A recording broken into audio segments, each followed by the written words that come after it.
Is being successful in business down to luck? Is it a sweet science? Is it about being in the right business at the right time? Or hard work and dedication?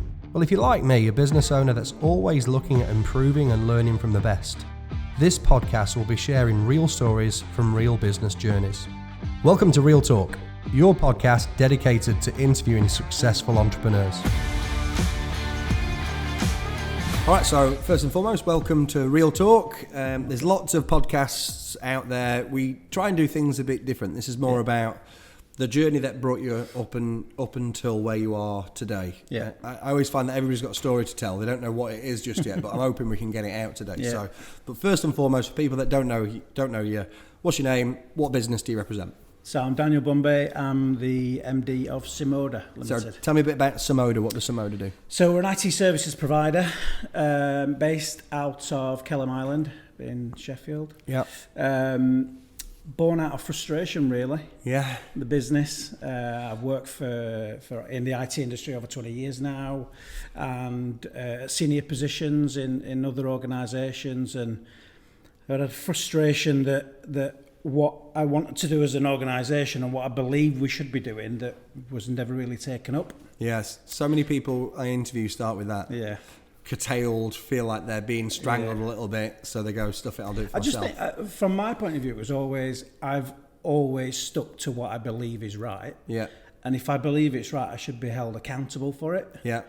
So to not be held accountable for it was unacceptable to me. Or not even having the chance to be held accountable for it, which is even worse, isn't it? I think the old saying is back me or sack me. Yeah. So they sacked you. Yeah, I decided to walk. So yeah, I think it's sort of bit of a fortune as well to come to where we are right now. We've had a real desire to do something different. So in our marketplace, there is a tradition of having a sales organisation. Yeah. So you would have an account manager that sells to a company and they make a profit and they get paid a commission structure. Yeah. In technology, I truly believe that doesn't work. So we got rid of that. Yeah. So we decided that we would have a non-commission based sales structure. Sounds a little bit weird, obviously, but it's something that we've committed to. So we pay our salespeople handsomely, as though they would be hitting 100% of their target. Yeah. And we believe that in that way, we're talking technology rather than profit. I think it's really interesting. Business now, I would say, maybe even pre-pandemic, over the last 5 years, lots of people are throwing the old business handbook out the window and trying to do things a little bit different, whether that's from a culture perspective, whether that's from a pay perspective, whether that's hybrid working or whatever that might be. It almost feels like a little bit more power is being given to the team versus it being held by shareholders. 100%. So when we moved from the centre of Sheffield down to Kehlam Island, the reason why we went down there is a work-life balance. Yeah. So I really, really believe that we need to have a good work-life balance. So we've got bars, restaurants, and everything. That's just in your office, though? Yeah, just down there in the office. Yeah, just down there. It's lovely. It's a lovely place to be. But it was a real driver for me because the space that we're in as well is typically where you'd find a design business. But it's very creative down in Kehlam, isn't it? A lovely creative space. But we said, you know what? Actually, let's buck the trend. Let's not go to a business park on the edge of town with faceless business park. Let's go somewhere that's quite interesting. Yeah.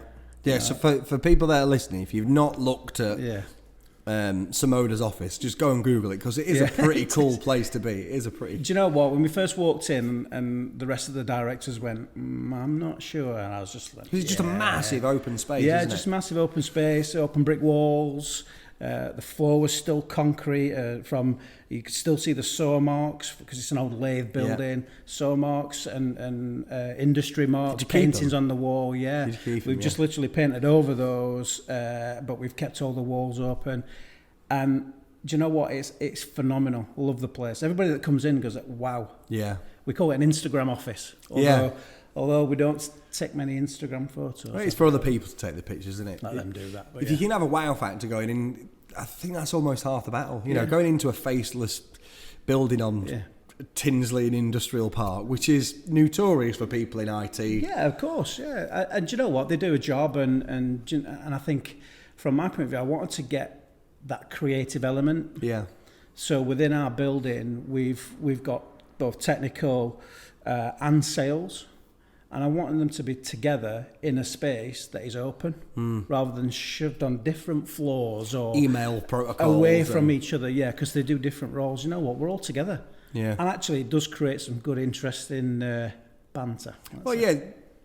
If you've got sales and delivery in the same office, they can kind of understand the frustrations and issues that both sides have. You know, absolutely. Technical from actually, it's really difficult to get customers over the line, and actually, when we do get them over the line, it's quite difficult to service them as well. I love to sit in the middle as well, so I sit right in the middle, listening to each set, and it's great. Do you just put your headphones on? No, I just love listening. I love listening to people. So we've got a really open culture. So no bullshit. We just listen. If something needs to be said, we promote healthy conflict, we say. Yeah, good. Something's going to be said, let's say it. Let's not bullshit. Let's not beat around the bush. Let's not go home and tell the missus. Yeah. Let's get it out of the We have something similar, which is positive conflict, which is we're all right to have a disagreement, provided it's for the right reason. I would much sooner, similar to you know, I've been involved in businesses before where something's said to somebody's face, oh, good morning, really great to see you, hope you've had a good weekend, and they turn around to sue and say, what a dick. Yeah. I'd much sooner somebody say, you were a bit of a dick last week, and me having the opportunity to own that and do something about it, go, yeah, well, maybe I had a bit of a rough one, sorry about that. Do you know what, we try and create an environment where, you know, fair enough, I'm the MD, but say anything to me, I'm bothered. If I've done wrong, or we're doing wrong, or something's not right, openly say. Yeah. All right, so this podcast is about trying to fathom out, is there a sweet science to business? Is it about luck? Is it about just two things aligning at the same time? Is it about passion? Is it about resilience? And I try and glean something from everybody in regards to their journey. So it'd be good to find out a bit. You mentioned about feeling maybe strangled or pressured or not having that ability to have accountability in your previous role. How long's Simoda been going? Since April 2019. So third year, coming up into its fourth year. What did you do before that? So I worked for... Or is it better to say, what didn't you do before? I did a various roles. So from business development director, business development manager, through to sales director, through to more of a, let's say, a technology-focused director. But the biggest frustration is I'm a bit of a geek internally, so I do like technology. Yeah, I love to be involved in the detail. The story comes from I went to a meeting in London with a financial organisation, and they started talking about atomic clocks and this, that, and the other, and I haven't got a Scooby-Doo what it was on about, and I felt really out of place. Yeah, but I'm meant to be here building a relationship, trying to encourage them to go down a particular technology route, and I don't know what they're talking about. So got back on the train, researched, then all of a sudden from that point I thought, I need to know more. I had a thirst for knowledge, I just need to know more. I just learn. And then I got more technology focused. Yeah. And I think as the marketplace has changed from you need to buy a laptop, this is your laptop you need to buy, and to more of it's a directional thing. So it's a technology direction. What are you looking to achieve? What is your business looking to achieve? Because there may be different technology routes that will go down that route. Yeah. So especially nowadays where you've got infrastructure on premise, in the cloud, applications in the cloud, on your mobile phone. The world's such a big place when it comes to technology. And I think the most important bit for me is getting to an understanding of the business's challenges. And then we'll find a technology that does that. Yeah. So when did you know you were going to start Simoda? What happened? Was it just woke up in a cold sweat one morning and thought I'm going to do it, or? I've been talking about it for a while. I'd had a thought process of doing it. It's the previous company where I spent sort of 15 years there. So I joined them when they were around about £1 million turnover, left when they're £22 million turnover, and the majority of that business, or 3/4 of that business, came through my department, through my side of the business. So I knew I could do it, but it was, do I have the balls big enough, and am I going to tell the missus that we're not going on holiday this year, and we're not having a car, and we're not doing this and that and the other, and you know, live on baked beans? Yeah. To actually do this, am I going to put my money where my mouth is? Right, okay. So what made you decide, right, today's the day I'm going to do it? Was it something that happened outside your control? Yeah, or was well, I was at the previous company, we had a conversation, I'd explained to them what, this is one after the long term. I'd explained to them what they needed to do. No investment, they didn't want to do it. I was upset a few people by telling them some home truths, which have since come true. I hasten to add. Told them a few home truths and then just thought, do you know what? What am I messing around at? Let's just do this. I went to 5 individual meetings straight after each other, when every single meeting, the objective and the outcomes from the customer was to make things easy, update their systems to make them modern, and get results. So simplify, modernise, accelerate. That just came into my brain. I wrote it down. I went, all right, okay. So then when you look through your notes, I thought, there's a bit of a pattern there. I like that. And just messed about with it. And then all of a sudden it just sort of hit me. So Jason, who's the business partner, was our commercial director. He came to my house, sat in the back room. I love this story. Sat in the back room and we went, what are we going to do? He'd left his role.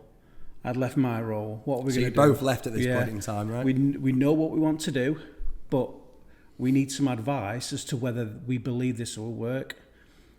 We knew it would work, but we almost wanted some customers that we already knew to turn around and go, actually, that sounds good.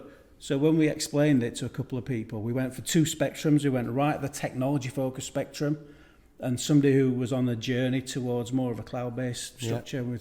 We talked to them both, and they both went, yeah, it sounds really good. And we're like, okay, so would we get commitment from you if we were to do this? One said, I can't really commit anything to a business that's really small and just starting. Another one said, yeah, I'll commit, I'll work with you. And from that point, we've now re-engaged with a guy that said no. That's cool. So it's been a really interesting journey, to be fair. So what did you learn from your days of employment that made you think, I don't want to do that as and when I'm running my own thing? Mentioned something about accountability earlier. Yeah, I think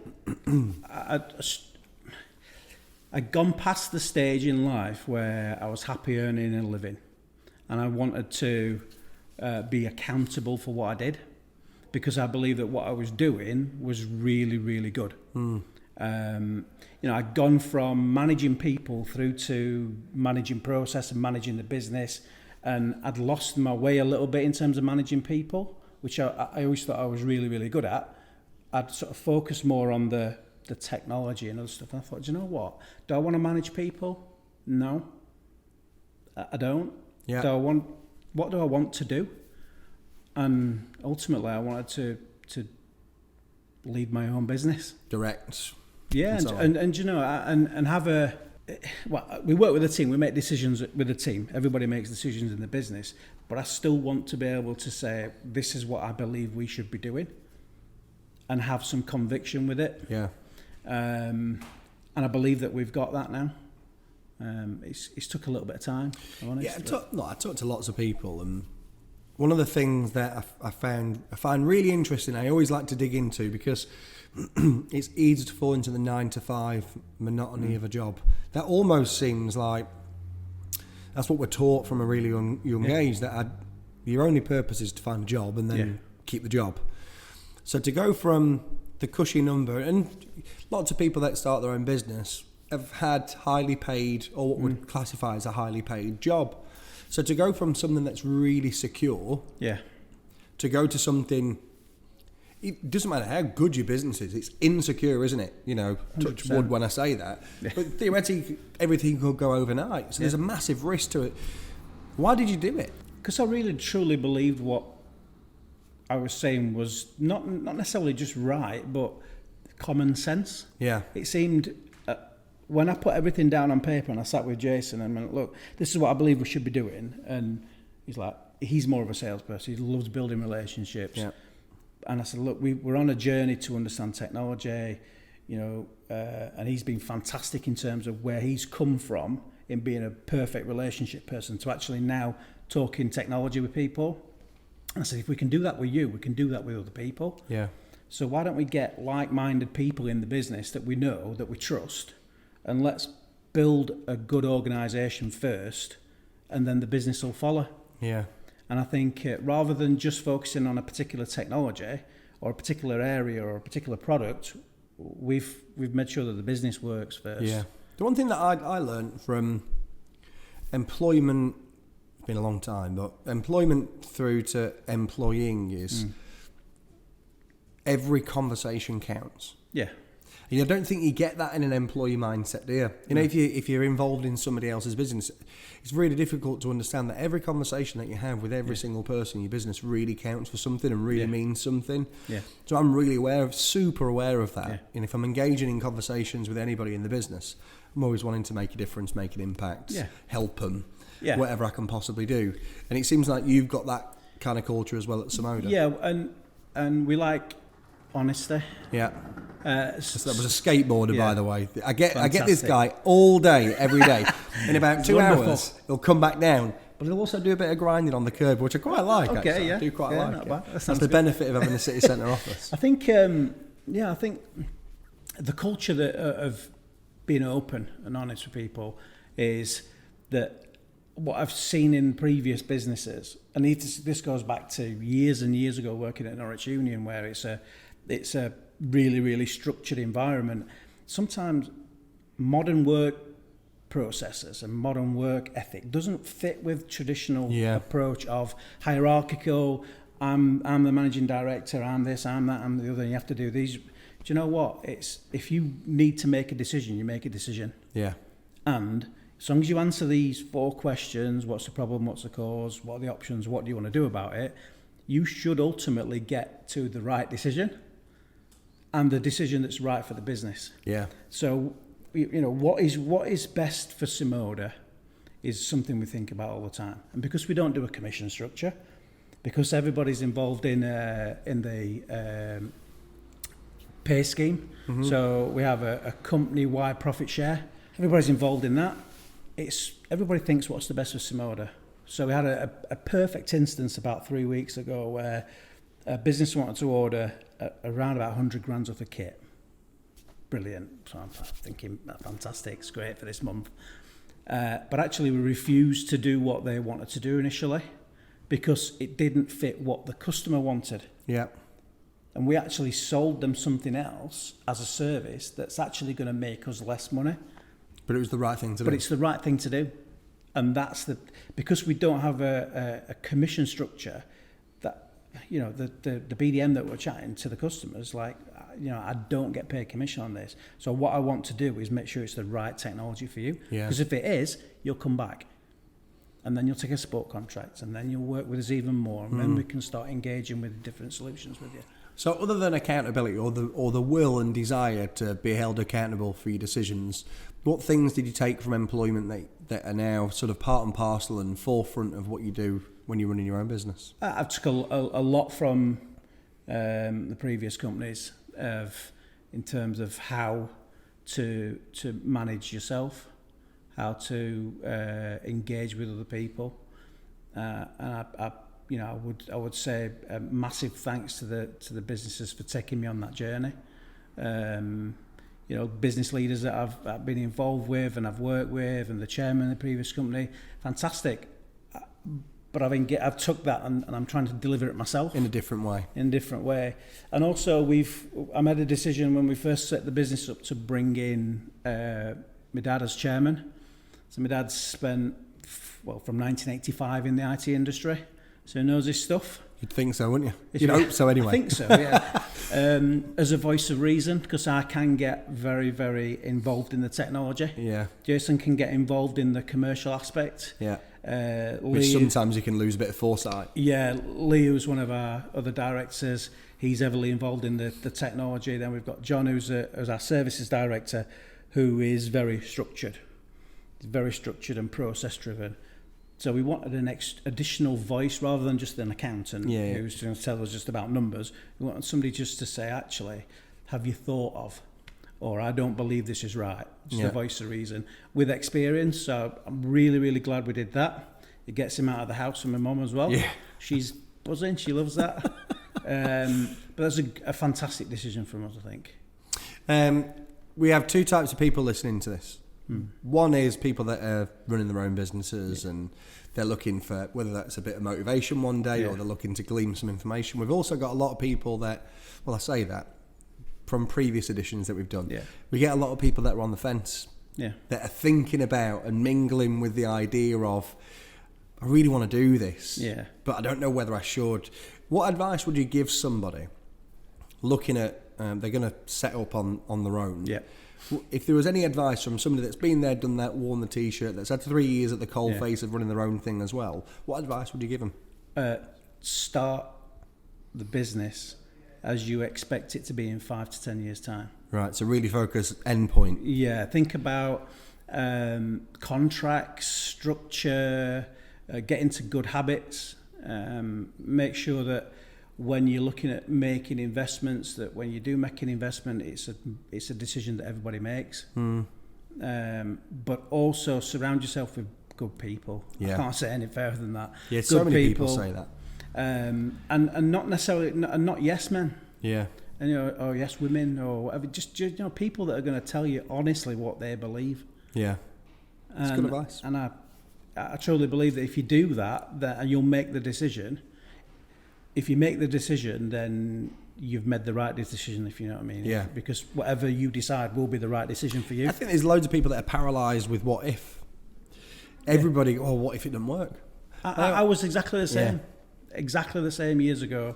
So when I first started looking, and I've got folders that date back years and years where I've had an idea, I wrote something down, and I flip back through them and I think, why didn't I want to do this back then? I think you did want to. I just didn't have the balls to do it. I didn't have the guts to do it. I didn't have the drive. So it was not the right decision back then.